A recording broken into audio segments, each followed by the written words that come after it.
should be streaming. And hopefully it doesn't fuck up like last time.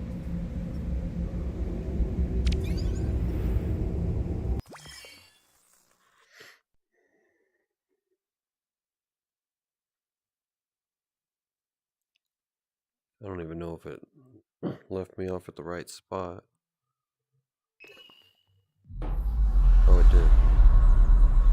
Okay, my gun's loaded, so yeah. That's good. That's perfect.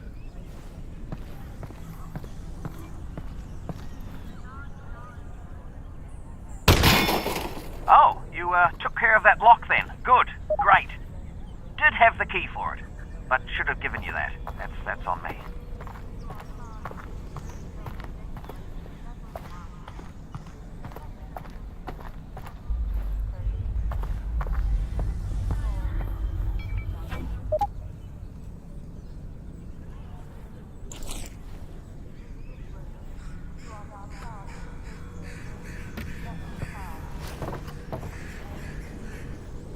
All right, here we go. Next stop, Fairview Junction. Thanks, Russell. And good luck, Alyx. Goodbye. Obviously, just to let you know, I am still here, though. I know.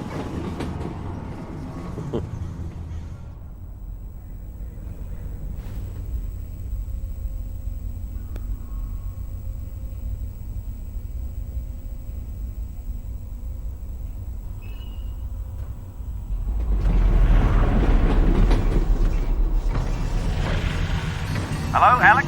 We might have a problem. Probably nothing to worry about, but... Did the train stop? It stopped, didn't it? Yeah, what happened? It's jammed. When the Combine shut down the quarantine zone, they must have tightened security. Which means? Yeah, you're nowhere near Fairview Junction. You're just outside the QZ. And this is as far as we get by train. Then I'm headed on foot. Good. I'll see if I can get you in some other way.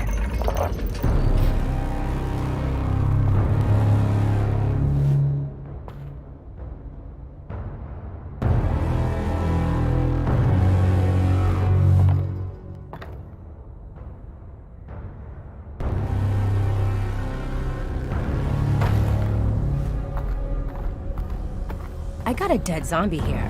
I thought the Combine sealed up the QZ. This one must have squirted out. I've heard they've had trouble with barnacle spores outside the containment area, but not about fellas like this. Probably not a one-off then. I doubt it. Where are the developer commentary? I guess they don't have it here. Wait, is it turned on? Make sure it is. Oh, I don't know. It's gotta be.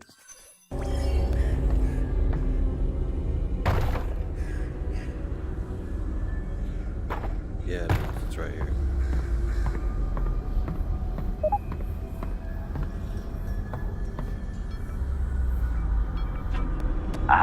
Would you look at that? Resin. And if there's resin around here, there should be a Combine fabricator. Keep an eye out. We might be able to upgrade your firepower a bit.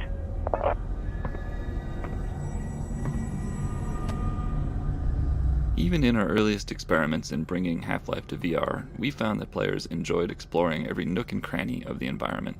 With the increased fidelity of VR, players not only expected to be able to interact with a vast array of objects, but they also had a strong desire to find something useful from time to time. This was so universal among testers that in addition to more searchable locations and interactive objects, we added a new resource, resin. Level designers could place this new resource in fun and interesting locations that weren't tied to game progression, rewarding players wider-ranging exploration. We also tied this new resource to a longer-term goal in the form of weapon upgrades, further motivating players to explore the environment. Deep scavenger hunts and keen observation would result in more resin to spend as a reward.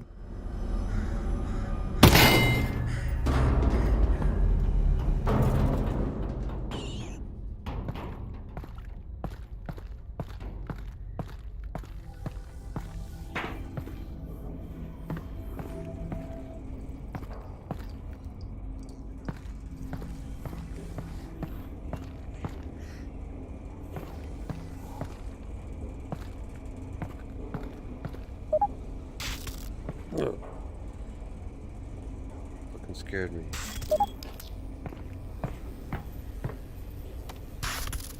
Internally, we refer to this type of puzzle as a toner puzzle, due to its similarity to a real-world cable toner tool that can be used to locate electrical wires in walls.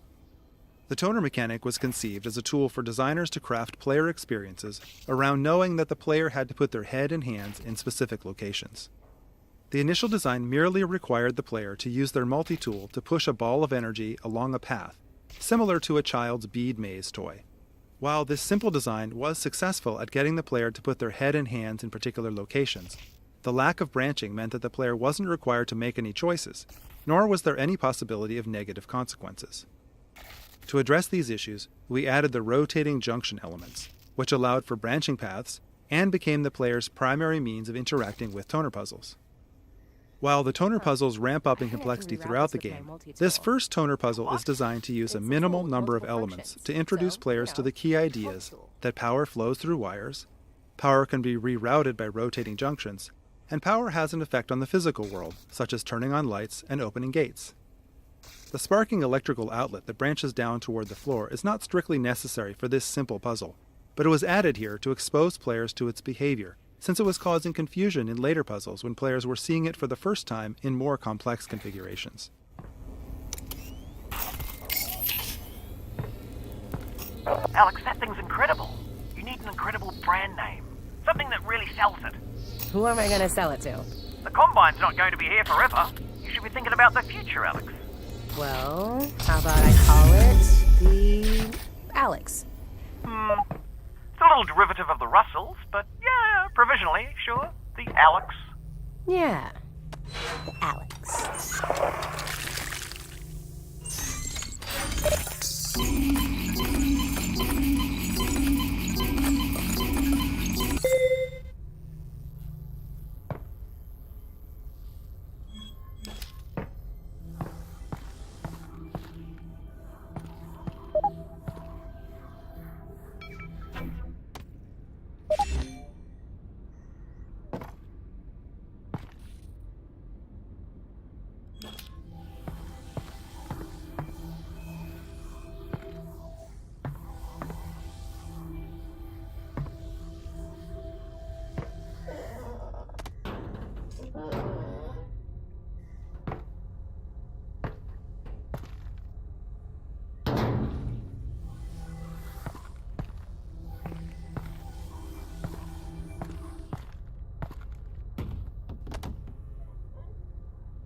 From our earliest experiments in VR, we realized how critical high-quality, high-density lighting was to conveying a sense of realism.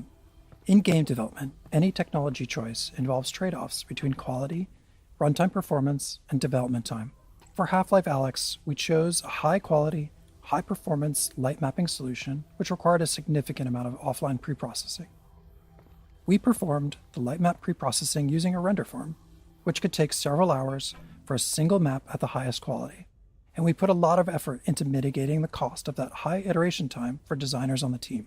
Specifically, we implemented a real-time approximation to the final lighting result, which allowed designers to light scenes in real time with confidence that the high-performance light maps would match their intent.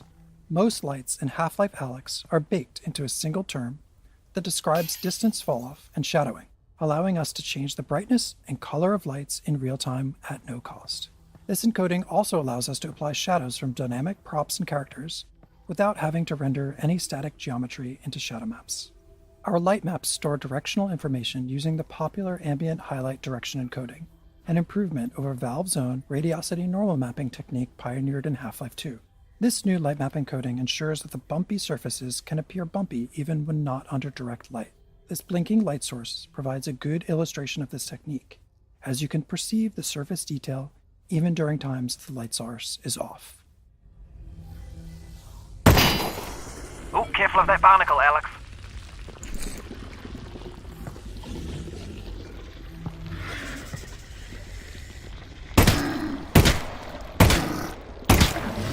Oh, they're gross.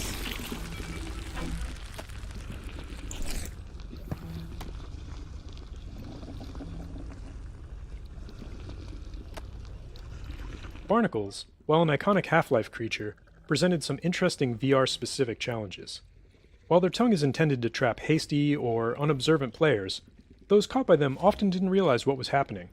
They would become disoriented or even motion sick as the barnacle lifted them up to be eaten. These unfortunate players almost universally died, and failed to learn what was happening even after multiple encounters. To address this issue, we created the tongue as a particle system. This allowed us to both physically simulate it as well as reliably position it for maximum visibility. If a player does get grabbed by a barnacle, the tongue always wraps right in front of their face, no matter which direction they try to look. This makes the tongue almost impossible to miss and visually guides the player's eyes up to the location of the barnacle, so they know where to shoot to free themselves.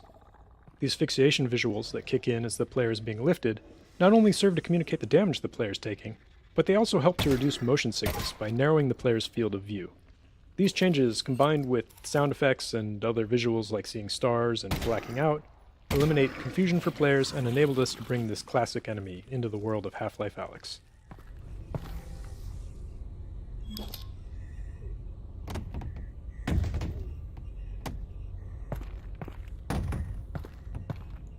How'd you meet my dad, anyway? You guys work together at Black Mesa, right? Yeah, well, no. Tricky place to get a job at, actually. I interviewed at Black Mesa. They said try again in a year. I don't need to tell you what happened after that. Lucky break for me, really. Not a lot of survivors. Honestly, it's a miracle you and your dad got out of there.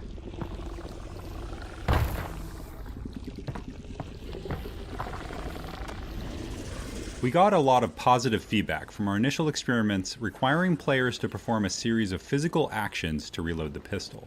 Specifically, ejecting the clip, retrieving a new clip from their backpack, inserting the clip into the gun, and chambering around. Players enjoyed learning and improving at this skill. We experimented with using a single button for both ejecting a clip and chambering around, but we found that assigning these operations to two different buttons was more interesting, even though it was more mentally taxing. In fact, it was more interesting precisely because it was more mentally taxing, as players would frequently mix up the buttons under pressure. In the early stages of the game, players would be fumbling for clips, ejecting the clips when they meant to be chambering around, and generally making a mess. To those of us observing the playtest, this looked like things had gone horribly wrong, but players themselves consistently cited this as a high point of their playthroughs. Because of the physical nature of the reload, and the skill required, players blamed themselves and not the game for the mistakes made as they were learning the reloading sequence. In this area, we provide a number of static targets in the form of barnacles for players to shoot at their own pace, increasing the likelihood that they have at least a few reloads under their belt before moving on.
Do you need a minute? Because, I could pause the feed. Just looking, Russ.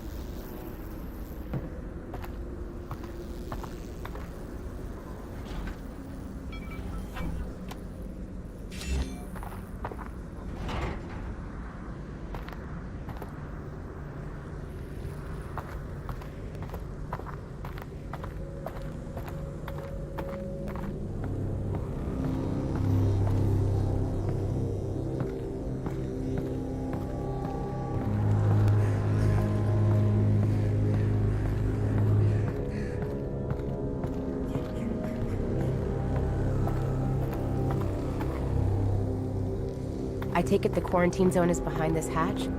Yeah, that's where they keep it. I'll look around for a control panel to open it up.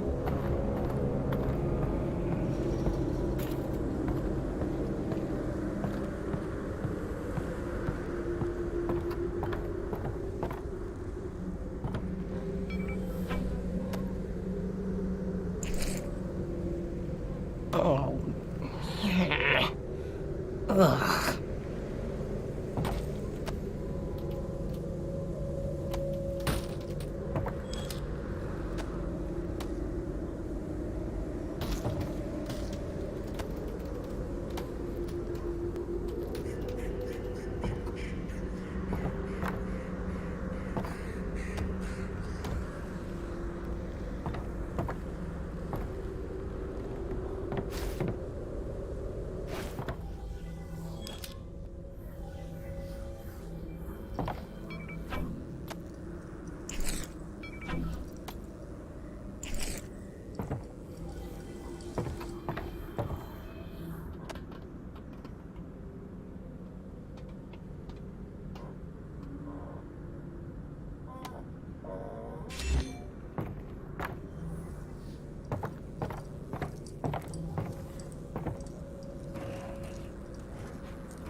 In prior Half-Life games, while playing as Gordon, the player saw Alyx use her multi-tool to hack into Combine security systems in order to unlock doors or perform other acts of sabotage. This presented an opportunity for us to represent Alyx's hacking skills through VR-centric minigames. All of our hacking minigame designs were built to leverage the independently tracked head and hands common to today's VR systems. We wanted to encourage players to use both hands simultaneously and move their head to create parallax to understand the spatial relationships within the puzzles. This locker hacking puzzle is based upon one of our earliest prototypes, in which the player was tasked with using a tool in one hand to paint a path on a sphere held by the other hand. There was just something fun and unique about using all of the natural degrees of freedom of both hands to solve a puzzle in VR. In its simplest form, this puzzle solution is straightforward, but the difficulty gradually increases throughout the course of the game by introducing static or moving obstacles of various shapes and sizes on the sphere. Required to be isolated before crew could go ashore during the Black Death. Alright. Cool. That's the control panel. They've probably scrambled the circuit. But considering no one would be dumb enough to open the hatch, it shouldn't be too hard to put back.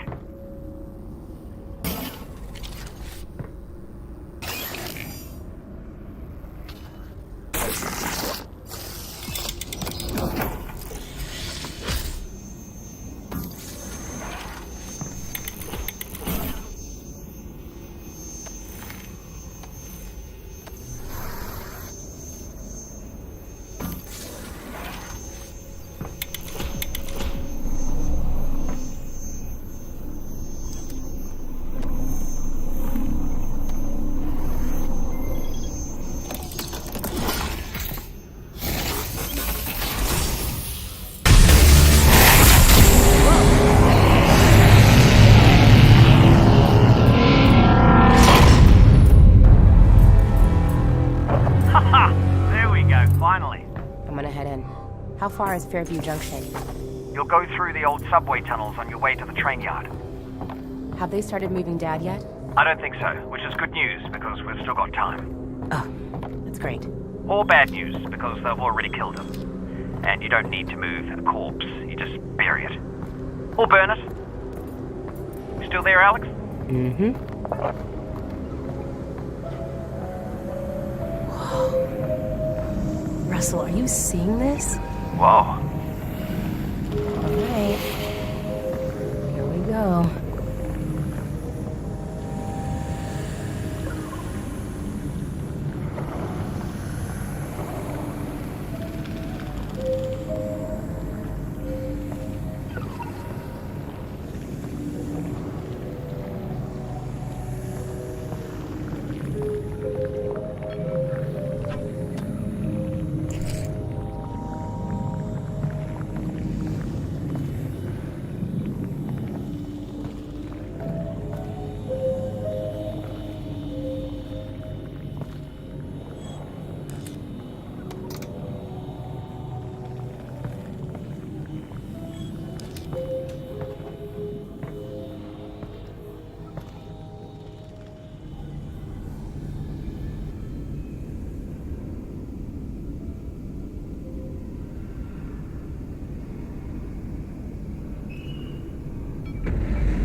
Hey, Russell.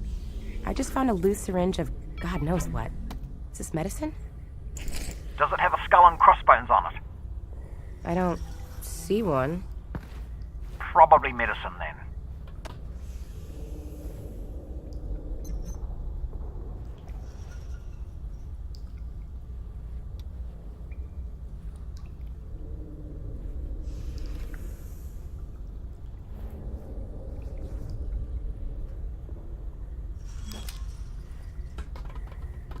Damn it. In our early prototypes, players could heal themselves by grabbing a Half-Life 2 health pack and pressing down on a controller button, which obviously wasn't a very interesting VR interaction. During the development of Half-Life Alyx, the Counter-Strike team added health injectors into CSGO as part of the new Danger Zone game mode they were developing. When we saw this, we felt that an injector would work well as an intuitive healing item in VR as well. Players would press a button to arm the injector as a way of indicating their intent to use it. This prevented unintentional use of the injector and gave us an opportunity to showcase how physical the interaction was going to be via haptics, animation, and sound. Some testers even initially responded with dread over the fact they were going to have to use a needle on themselves and looked away when performing the injection action. We also had to create approximations of the player's arms and body, as playtesters all had their own preferences for where they wanted to apply the injection. We even added the ability to inject into the head since so many players tried to do it just to see if it would work.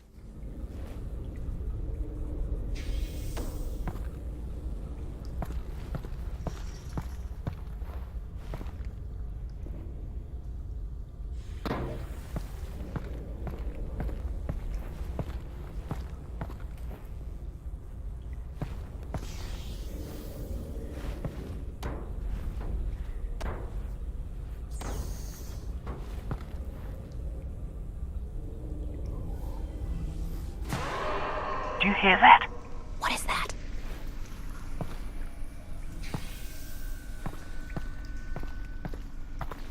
Oh boy. Yeah, that's the way we gotta go. No shortcut? Yeah, that is the shortcut. We had to ensure that players would become proficient at reloading their pistol during the early levels of the game, or later encounters in the game would be overly difficult. The prior map contained only static targets in the form of barnacles. Players could engage the barnacles at their own pace, but there were enough of them that players would need to reload at least a few times. This first live zombie is locked behind the chain link fence and cannot reach the player until the player opts into the encounter by shooting the lock on the door. The placement of zombies in the upcoming section of the game is designed to require plenty of reloading, to ensure that the player builds up this skill.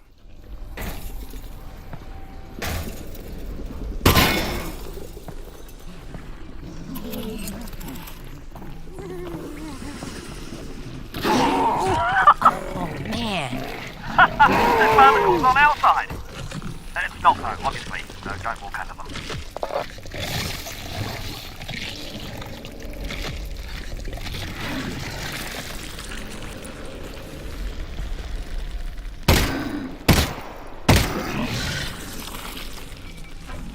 Oh, just so you know, the Russells have a built-in display that shows you resin, ammo, might come in handy. Got it. Thanks.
Virtual reality provides the opportunity to add physicality to gameplay, but this needs to be balanced against player fatigue and accessibility.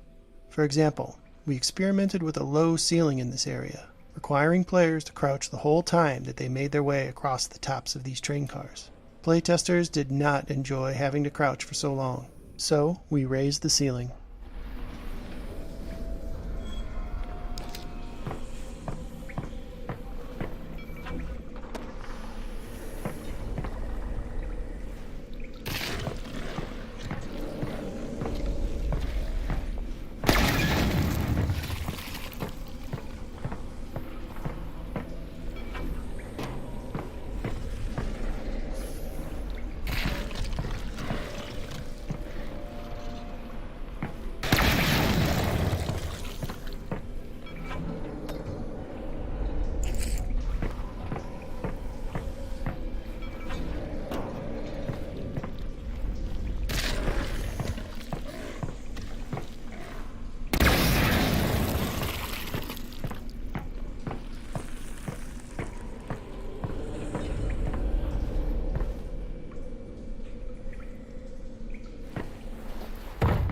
Oh boy. Yeah, be careful.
The breakable glass panels in Half-Life Alyx are yet one more system designed to convince players that they are present in a living, breathing world. The panels detect the position of an incoming impact and procedurally generate new, smaller glass panels in a radial pattern around the impact position. These new panels can then break into smaller panels themselves, and so on. We found that players would often break glass panels accidentally, then spend time testing just how interactive they really were by trying to break them more, eventually realizing that yes, the glass really did shatter at the appropriate location. At one point, we experimented with building special puzzles out of breakable glass, but in the end we found the glass to be more appropriate as a passive interactive element in the world, one that reacts in a satisfying way to a variety of impacts, from zombie melee attacks to incoming gunfire or any other physical interaction in the game.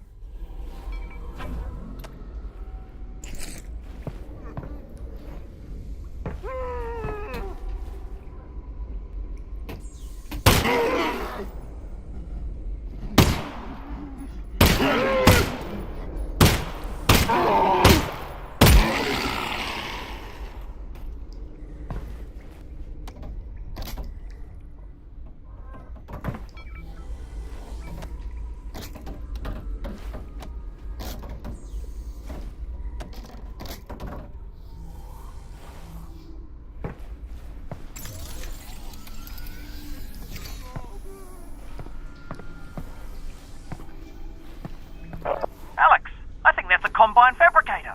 Put something in it. I want to see how this thing works. Got it. Will it work on the Russells? No, but it should fix up that pistol nicely. Good thing, too, I gave you one of my lesser guns. Thanks, Russell. Well, you know, in case it doesn't make it back. Tell you what, Russell.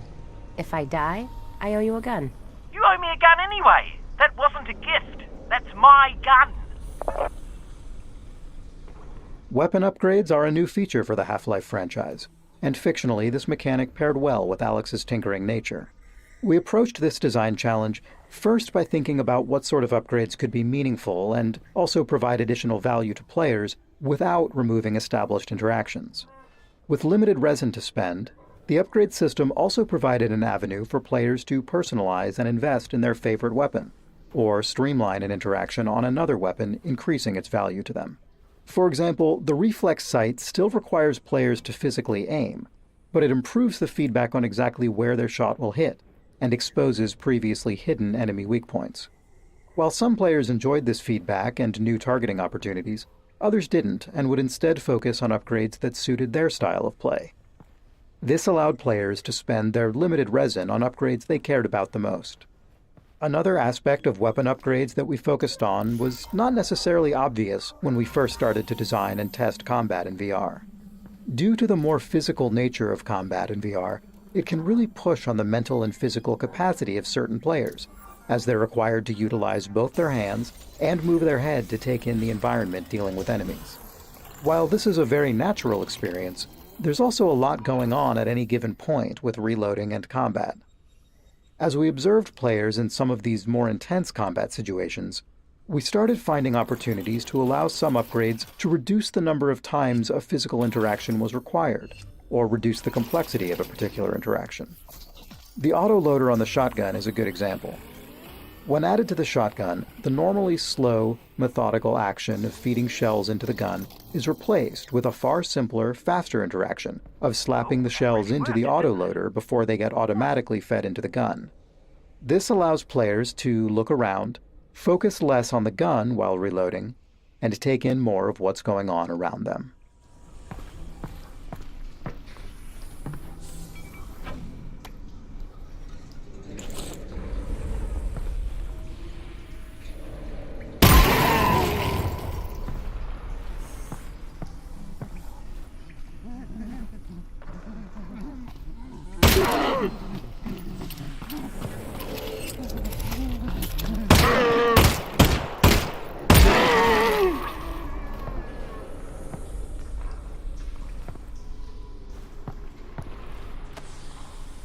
At the beginning of the Half-Life Alyx project, we had the expectation that players would want to take a break after 30 to 45 minutes, since that's what we were seeing with the lab and other small-scale VR experiences available at the time.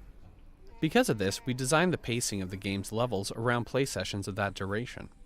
Over the course of development, however, the game itself included more downtime between intense combat encounters, and the comfort of the new crop of HMDs improved significantly. In fact, as the game progressed, we found that players were happy to play for hours on end. At the end of a playtest, players would often remark that this was the longest they had ever played VR in a single session.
Alyx. Thanks.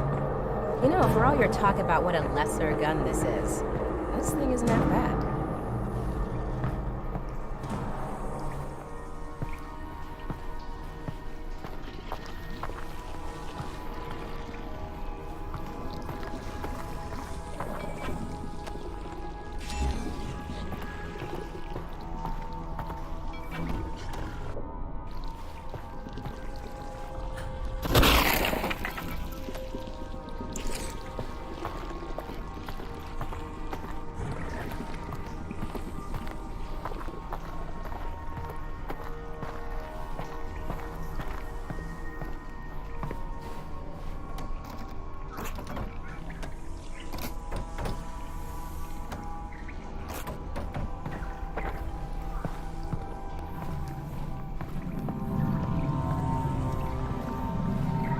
Hit crab! I see it.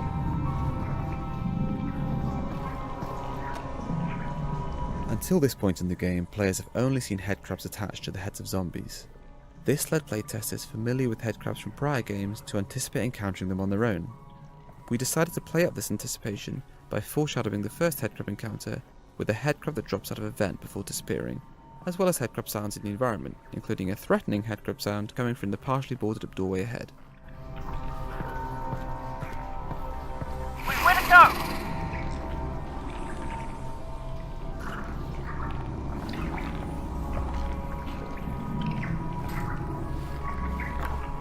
Ah! Yep, there it is. Found it. Probably only one of those.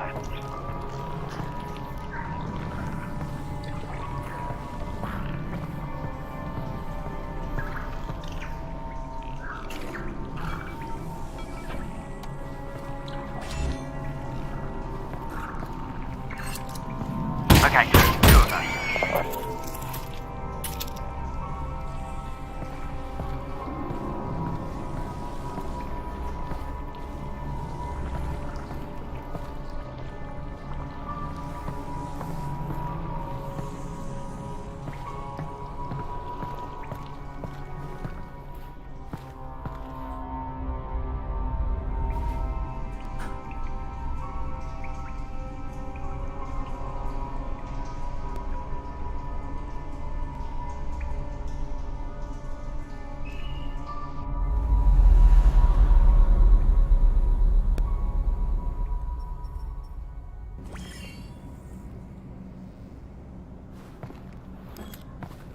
Heard anything about Dad, Russell? No. Radio silence since he got on the train. Damn it. Well, the good news is he's probably fine. How do you know that? Because they're taking him to Nova Prospect to torture him. That's the torture place. So they're hardly going to torture him before they get here.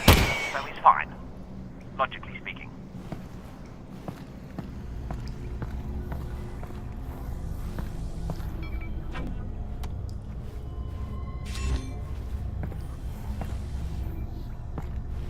I think I'll call it an episode.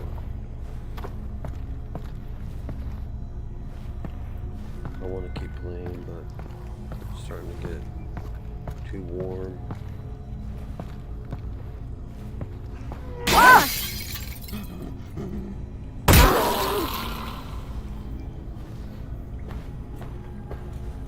Surprised that didn't scare me.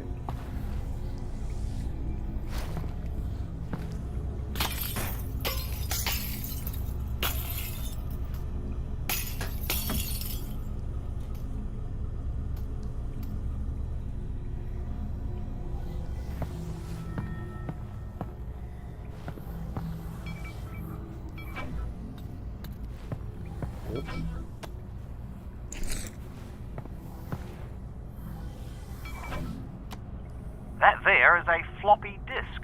We used to store information on them, with magnets, if you can believe it. Huh. Specifically, 2 micrometers magnetic iron oxide, 3 micrometers barium ferrite, 1.2... Russell? How do you know all this? I'm reading it here on my computer. I downloaded the internet before the war. You downloaded the entire internet. Most of it. Nice. Yeah, it is.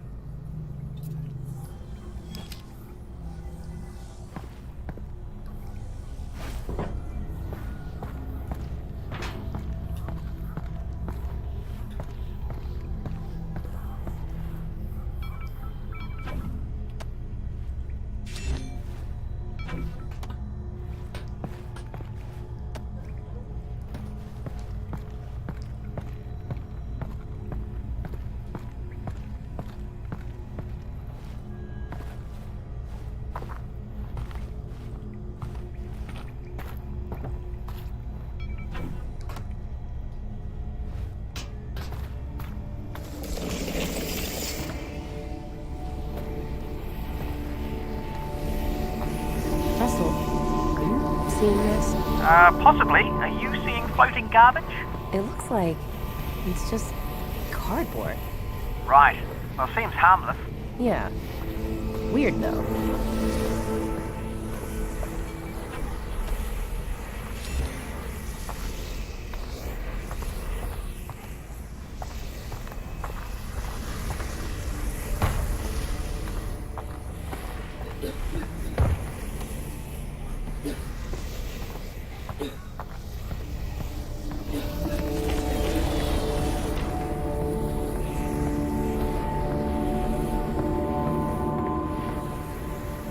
What is that?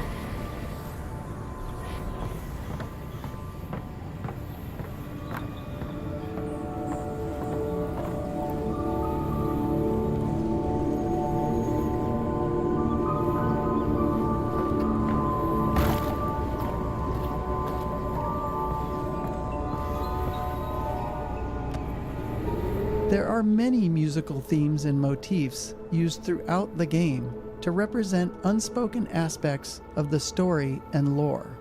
For example, the Vortigaunts play an integral role in the subplot of the game, and we chose to use music to subconsciously communicate the repeating nature of their role both in the timeline of Half-Life Alyx and in the larger timeline of the Half-Life saga. Within the music in this scene, you'll hear variations of themes used throughout the timeline of the game, from the very first sounds of the game up to the finale in the vault. Variations of these motifs represent the imprisoned chanting of the Vortigaunts,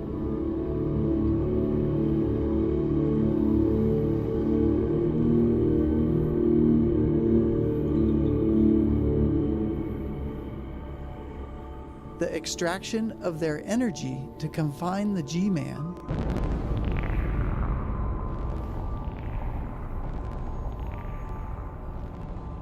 as well as historically familiar sounds representing the vortessence itself.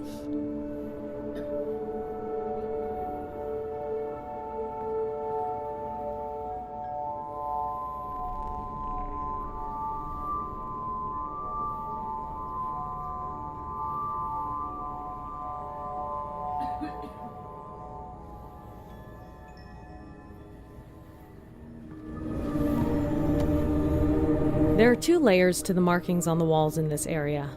The square and dot patterns, that are the functional elements of the environmental puzzle, and the mural representing the Vortigaunts' interpretation of the events of the Half-Life saga. For the first few years of development, this area only contained the dot patterns supporting the perspective puzzle, but as we fleshed out the rest of the level, we found that playtesters responded especially positively to the Vortigaunts' wall markings leading up to the hideout. It was at this point that we realized that this area could serve as a canvas for our Vortigaunts' artistic magnum opus. To do this, we organized the dot patterns into a sort of swirling star field behind the Vortigaunts' art. The imagery itself, which was inspired by petroglyphs and other traditional rock art, portrays many significant events from the Combine invasion, painted hurriedly by the injured Vortigaunt, almost as if he was trying to capture what fleeting memories he still had of the vortessence from which he had been severed.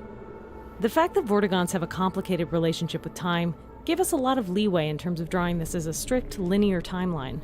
For example, you may notice that the Vortigaunt uses contemporary Combine troops as shorthand for Combine invasions from the past, or that the timeline is just generally hazy. A little from the past, a little from the present, and a little looking forward to the future events of Half-Life 2.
I'm fine, Russell. What's up? I'm losing your signal. Alyx? Alyx? If you can still hear me, keep heading in the same direction and try to get above ground. Russell? Russell?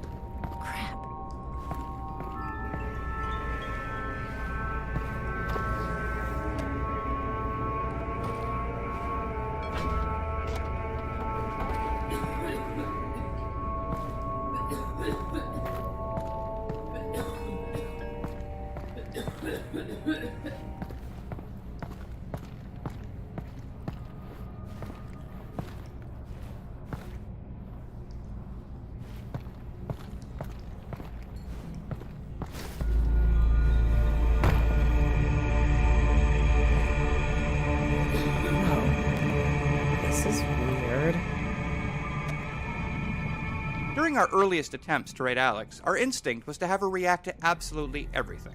But what we learned from playtesting was that Alyx reacting too much could actually be off-putting. Say a player's in a really tense, zombie-filled level, and they're having a great time, but suddenly Alyx is in their head, sounding angry, or frightened, or anxious.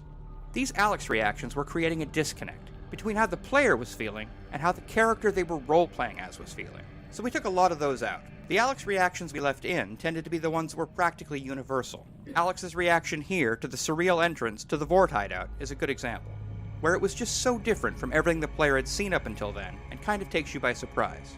We watched so many playtests where the player would see it and say, "Whoa, that's weird." So we had Alyx say the same thing a second later, almost like an echo.